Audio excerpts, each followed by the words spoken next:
Hozirgi paytda eng ko'p bilasizlarmi nimani guvoh bo'lib turibman? Ishda bo'lib, ishdan chiqqan erkaklarni. Yana qaytaraman. Ishida bo'lib, o'zi ishdan chiqqan erkaklarni ko'rdim. Ish zo'r. Hammasi gullab yotibdi. O'zi tamom bo'lgan. Mujik.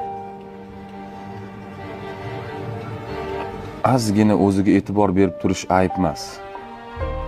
Lekin ishon gapimga. Berilib, ishlab, tamom bo'lib, to'kilib qolish oxirida aybdor bo'lib chiqish bilan tugaydi.